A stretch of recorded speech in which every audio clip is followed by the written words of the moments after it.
Good Morning Business, French Tech.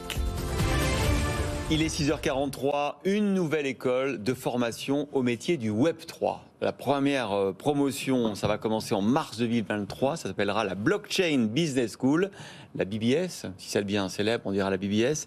Et c'est son président et cofondateur Bilal El Alami qui est avec nous, bonjour. Bonjour. Alors la particularité, effectivement, c'est que vous êtes à la tête d'un incubateur de start-up du Web3, 27 investissements dans 27 boîtes. Vous avez dit, je ne trouve pas les talents, je ne trouve pas les gens qui me font du Web3. Alors deux questions. Un, vous nous redites ce que c'est le Web3, pour ceux qui nous écoutent. Puis deux, vous nous expliquez pourquoi vous avez créé cette école, justement. Bien sûr. Alors le Web3, c'est l'ensemble des technologies et des applications qui implémentent la blockchain dans des produits et des services de la vie réelle. On peut penser par exemple à des applications de billetterie qui utiliseraient des NFT pour éviter des fraudes. Ouais. On peut penser aussi à Dogami, notre opération, enfin notre... Vous avez créé aussi, flagship, qui est un jeu où on utilise des NFT pour jouer avec un chien. On peut acheter son chien, le revendre, l'adopter. Exactement. C'est le modèle de réinventer Tamagotchi à l'aune des technologies d'aujourd'hui. Et en effet, on a investi dans environ 27 boîtes, on a créé plus de 120 emplois déjà depuis notre existence. On a levé pas mal d'argent, à l'image de la dernière levée de fonds de Dogami de 14 millions. Et en fait, on a un constat, c'est que notre écosystème grandit, cherche des talents, et des talents qualifiés, j'ai envie de dire. D'un autre côté, on a aussi évidemment le fait que pour standardiser cet écosystème, il faut aussi des formations qui sont standardisées et qui certifient les compétences et les personnes. Et jusqu'à présent, c'était pas vraiment le cas. Et donc, on a envie de répondre à ces deux problèmes de standardisation et le besoin de notre écosystème et l'écosystème, on va dire, satellitaire qui nous est proche, de pouvoir fournir des étudiants qualifiés pour soutenir le développement. Vous allez les trouver où, ces talents? C'est des gens en reconversion qui sont très très loin du Web3 ou c'est des jeunes tout simplement qui sont intéressés par la technologie? Alors cette première formation, c'est une formation de 3 mois, 12 semaines à compter de 6 heures par semaine qu'on peut faire en parallèle de son travail. Alors en effet... On pourrait peut-être faire ça alors, du Web3. Oui. A priori, ça s'adresse plus à des personnes qui sont soit en reconversion, mais pas forcément, peut-être aussi des personnes qui veulent certifier des compétences ou améliorer leur profil avec une certification en plus. Moi, j'imagine que assurance de trouver un boulot derrière, c'est 100% là, non? Quasiment. Alors, non, c'est très difficile de s'avancer. En tout cas, c'est l'un des éléments différenciateurs de notre école, c'est qu'on a créé un service de recrutement, d'aide au recrutement, qui va aider les étudiants à trouver un travail.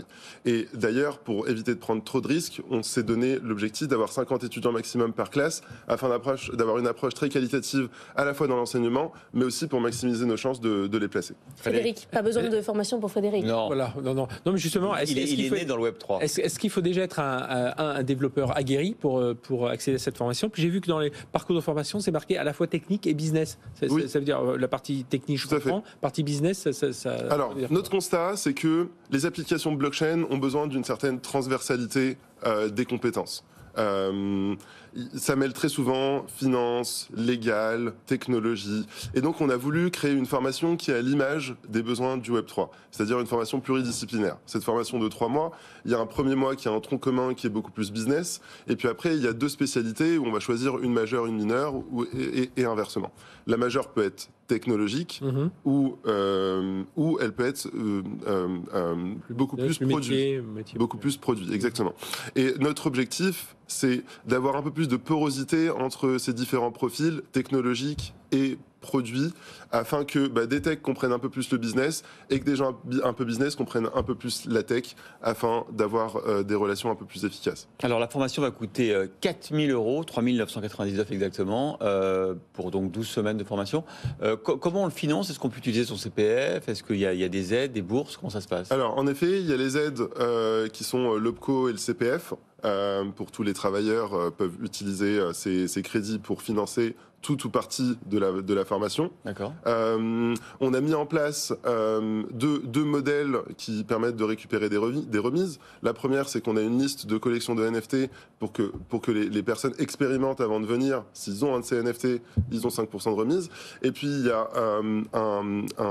un programme, une bourse en fait qu'on a mis en place où chaque cohorte, dans chaque cohorte, il y aura 2 étudiants. C'est une classe de 50 étudiants. Ouais. C'est une session de 50 étudiants exactement sur 3 mois.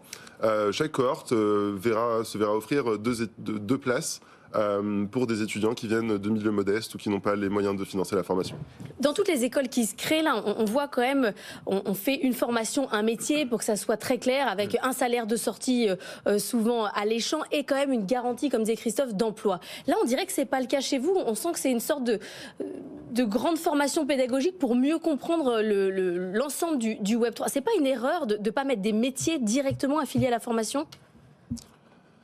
En fait, on a mis des métiers qui sont... Alors, on a mis des spécialités qui sont assez poreuses. Par exemple, quand on fait du produit, on peut être sales, on peut faire de l'UX, on peut faire du product ownership et être directement en lien avec les équipes techniques.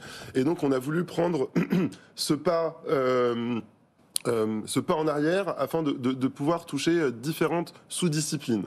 Vous voulez créer des généralistes un peu du Web3. Exactement. On veut créer des généralistes du Web3 qui comprennent la porosité entre les enjeux technologiques et les enjeux business. 16 février à Bercy, c'est la journée de la féminisation des métiers de l'IT. Est-ce que vous donnez un objectif aussi d'avoir une certaine proportion de femmes, de jeunes femmes ou de personnes en reconversion, en tout cas des profils féminins dans Évidemment. Alors, à l'image de cette formation bidisciplinaire, la complémentarité est quelque chose d'important pour nous. Alors, la complémentarité des compétences, mais aussi la complémentarité des sexes. Et donc, évidemment, on a envie de tendre vers un maximum de femmes dans cet univers technologique qui n'est pas forcément le plus propice. Et vous allez faire quoi ? Vous allez faire quoi après ? Vous avez fait une boîte, un accélérateur, une école. Là, c'est quoi la prochaine étape ? Bonne question. Vous verrez.